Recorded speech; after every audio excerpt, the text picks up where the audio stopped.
Hello everyone, welcome back to our channel Bioverse the universe of biology. और आपका welcome है आज के लेक्चर में, जिसमें हम मॉलिक्यूलर बायोलॉजी से रिलेटेड क्वेश्चंस को सॉल्व करेंगे और बहुत सारे मल्टीपल ऑब्जेक्टिव क्वेश्चंस को हम देखेंगे। ठीक है, तो आज की वीडियो हम स्टार्ट करते हैं। सबसे पहला क्वेश्चन है, name the conjugated protein used as genetic material in living cells. ठीक है, तो लिविंग सेल्स में वो कौन सा कंजुगेटेड प्रोटीन इस्तेमाल होता है जो कि जेनेटिक मटेरियल के जैसे इस्तेमाल होता है। तो कंजुगेटेड प्रोटीन मतलब कि कुछ प्रोटीन हो और उसके साथ और भी कोई चीज़ ऐड हो, उसके साथ कंजुगेटेड हो। ठीक है, तो हमारे पास ऑप्शन है ग्लाइकोप्रोटीन, न्यूक्लियोप्रोटीन, मेटलोप्रोटीन, लाइपोप्रोटीन। ठीक है, तो इसमें सही जवाब आपका होगा न्यूक्लियोप्रोटीन, क्योंकि न्यूक्लिक एसिड होता है और प्रोटीन होता है। ठीक है, हिस्टोन प्रोटीन होता है और न्यूक्लिक एसिड हमारा जो डीएनए होता है, आरएनए होता है, वो न्यूक्लिक एसिड हो जाता है। तो हमारा जेनेटिक मटेरियल न्यूक्लियोप्रोटीन होता है। ठीक है, अब है second question, who supported Griffith effect bye molecular application. Griffith effect को किसने जो है मॉलिक्यूलर एक्सपेरिमेंट्स किए उस पर और उसको प्रूव किया।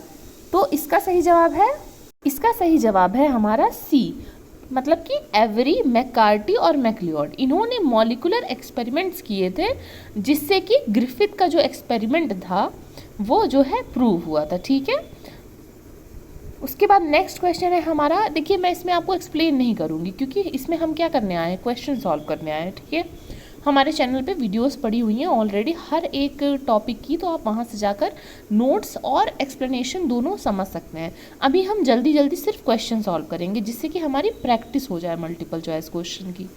फिर है हमारा, synthesis of nucleic acid always takes place in. किस डायरेक्शन में हमेशा सिंथेसिस होती है? तो इसका सही जवाब है हमेशा 5 प्राइम टू 3 प्राइम, इस डायरेक्शन में जो है न्यूक्लिक एसिड की सिंथेसिस होती है। ठीक है, DNA chain initiation phase during replication is. तो इसमें से कौन सा ऑप्शन सही होगा? Formation of stepping stone, activation of deoxyribonucleotides, formation of Okazaki fragment, या फिर formation of replication fork stage. तो इसका सही जवाब क्या होगा? इसका सही जवाब होगा हमारा डी ऑप्शन, जो कि है formation of replication fork stage. क्योंकि सबसे पहले क्या होता है, रेप्लिकेशन फॉर्क बनता है, उसके बाद ही कोई और प्रोसेस हो सकती है। ठीक है, what is called Griffith effect. Fifth question हमारा है कि DNA transcription, RNA translation, bacterial transformation और बैक्टीरियल ट्रांसडक्शन, इसमें से ग्रिफिथ इफेक्ट किसको कहा जाता है?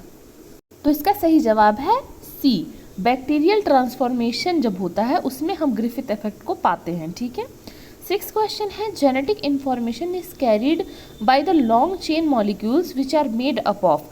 लॉन्ग चेन मॉलिक्यूल, ठीक है, जेनेटिक इंफॉर्मेशन को ले जाने वाले लॉन्ग चेन मॉलिक्यूल क्या हो सकते हैं?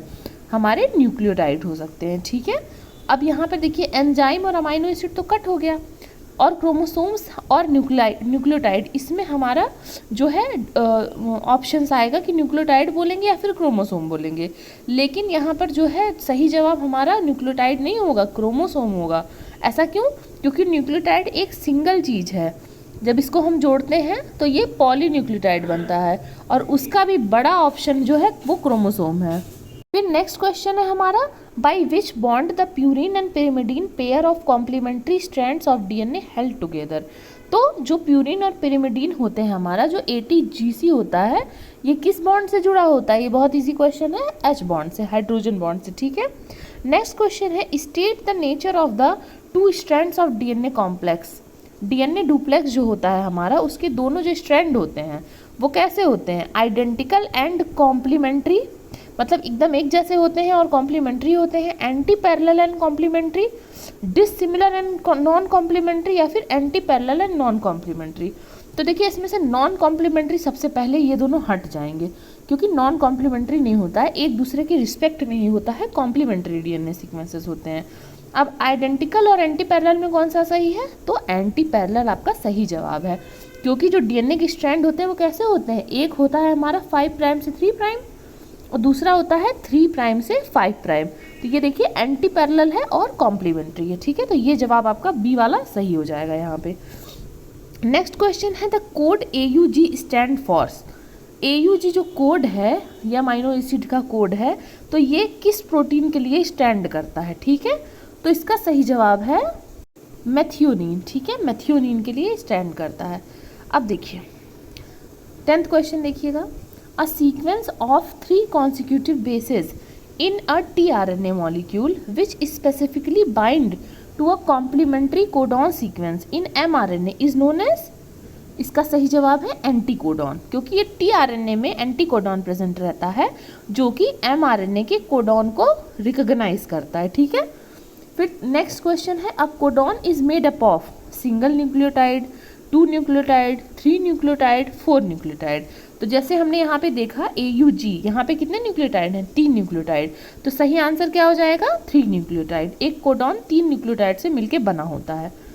नेक्स्ट क्वेश्चन है, nucleus of a cell is site of synthesis of, इसमें से कौन सी चीज़ें न्यूक्लियस में सिंथेसाइज होती हैं, DNA या mRNA या tRNA। तो इसका सही जवाब है ऑल, क्योंकि ये सब कुछ कहाँ सिंथेसाइज हो रहा है, न्यूक्लियस में, ठीक है। 13th है, DNA रेप्लिकेशन रिक्वायर्स, क्या क्या रिक्वायर करता है, DNA पॉलीमरेज ओनली, ठीक है, DNA polymerase and ligase, ligase only, और RNA पॉलीमरेज। तो इन सारे ऑप्शन में से RNA पॉलीमरेज तो बिल्कुल कट गया, क्योंकि DNA रेप्लिकेशन के लिए RNA पॉलीमरेज नहीं लगेगा, ठीक है। अब बात आती है सिर्फ DNA पॉलीमरेज या सिर्फ लाइगेज से आपका काम नहीं बन सकता, क्योंकि पॉलीमरेज आपका रेप्लिकेशन करवाएगा और लाइगेज क्या करेगा, जो ओकाज़ाकी फ्रेगमेंट्स होंगी उन्हें जोड़ेगा। तो हमें दोनों चीज़ें चाहिए, ठीक है। तो करेक्ट ऑप्शन आपका बी हो जाएगा। नेक्स्ट क्वेश्चन है, the enzyme involve in transcription is, ठीक है। अब देखिए इसमें आपको बिल्कुल दिमाग नहीं लगाना है, ध्यान से देखिए, DNA polymerase, DNA polymerase, DNA polymerase. तो जब DNA पॉलीमरेज होगा तो वो ट्रांसक्रिप्शन तो करवाएगा नहीं, क्योंकि वहाँ पे RNA सिंथेसाइज होता है। तो बस इसका एक ही करेक्ट जवाब है, वो है RNA पॉलीमरेज, ठीक है। 15th question, enzyme needed for formation of replication fork.